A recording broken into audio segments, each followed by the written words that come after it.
Daima shika yenu inotanga nevapariri varanga kudai kune Yesu.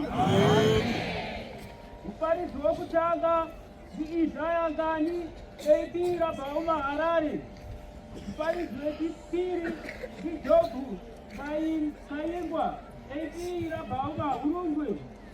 Muparisi wechitatu Timoti Murenda evarambira Bhauma Harare. Muparisi wechina Jeremia Machona eibvira Bhauma Bulawayo. Muparisi wechi5 Joseph Changa Chirere eibvira Bhauma Karoi. Muparisi wokupedzisira Benson Mukwambi Sixrain RU Bota varanga kudai kuneku. Kuenda kuvaimbi mwimbo wekutanga ndiZakaria Chikwana AP Harare.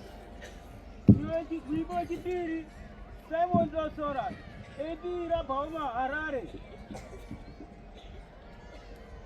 Mwimbo wechitatu Filimoni Mujoma Turaini Mutamara varanga kudai kuneku. Mwimbo wechina Abati Mtawara Turaini Ovi Bota.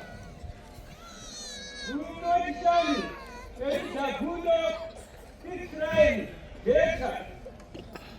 Mwimbo wekupedzisira Edwamangame Turaini Ovi Bota.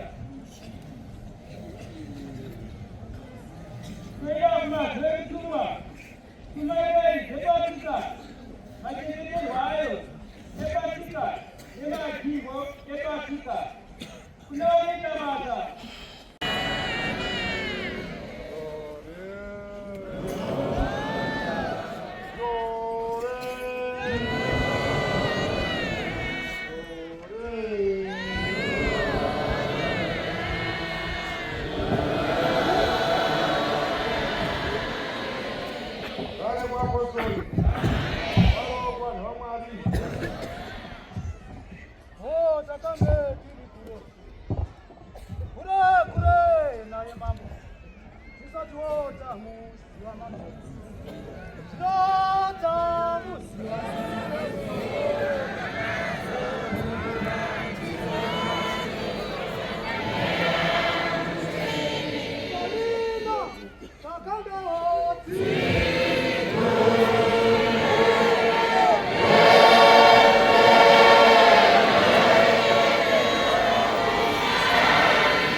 mambo yetu Zara. Tunaikoko Wakomborerwa inini. mungati kwasira inofamba nayo Kuti mauya kwaari kuti mugotsvansire kufamba naye Zara Apostoli.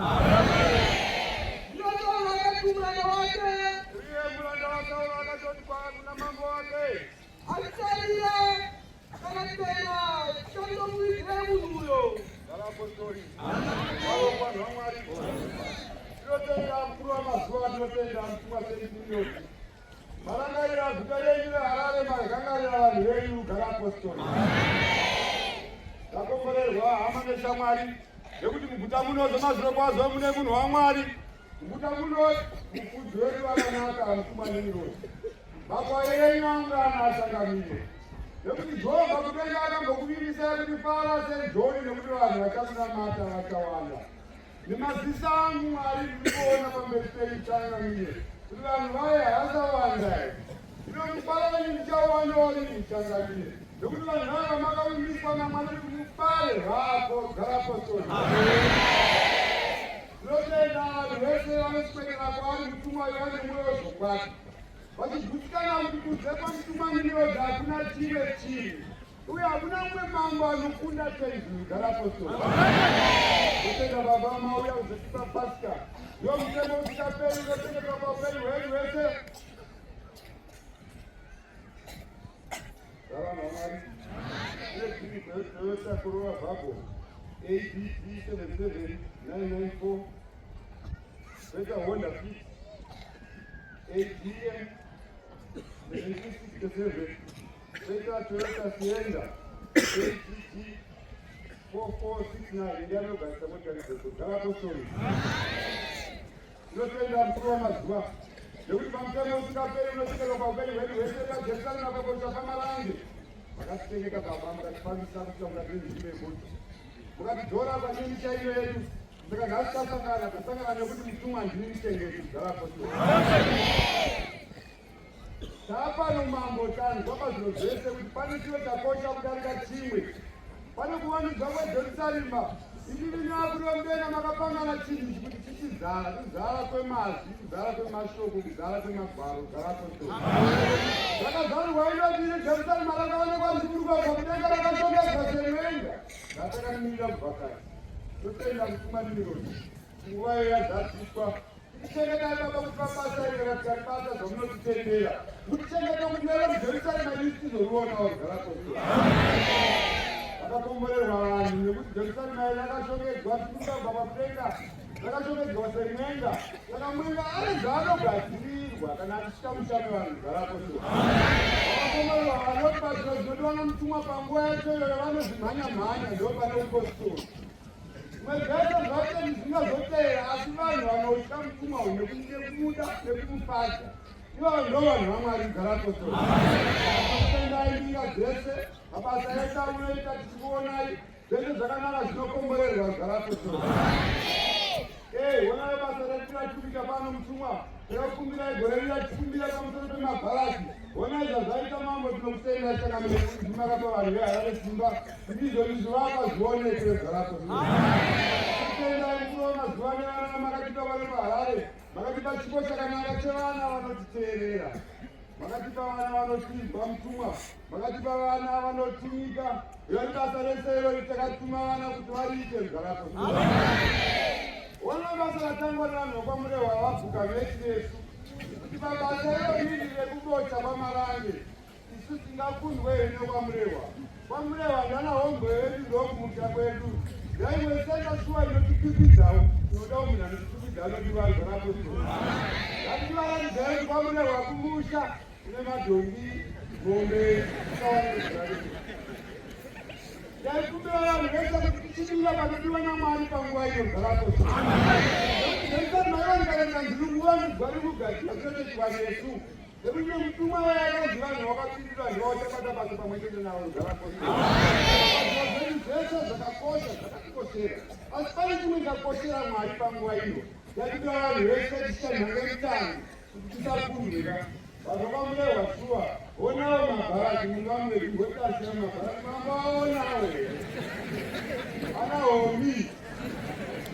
Saka munoona zvimwe zvamunokwanisa kukopa mokopa zvamaona mchitadza kunopedza matanga ng'ombe vakekwakutara vanakakomberewa nhasi nekusenigoni matangani achinangana vashandi vemuguta nekuti mutumwa ava vakakumbirwa nevakuru vepajerusarema kuti pane mheka nemakumbo nevamwe vatadza kuuya kuno jerusarema. Mutumwa akatenda kuira inini manhengi makupi magadheni boy mawindi nevanhu vese mahudhi masekiriti mamaneja wamakambani masiriwo vanhu vese maeseyana mageneral manager nemaforomani vese. Mutumwa auya paharare garaposera akanira inini sebhokisi kana rikavhurwa rakavhurirwa inini kugaraposera harare yakasiyana nekumamisha kwese kukuma kuna homi nekuti munotambira kupera kwemwedzi munotambira pasoro mavhende anowana mari yavo yebhidhei 100 achitamba maraunda saka raundi ine tigatiitore tigatire kuti bhokisi ramambo rigare paharare garaposera.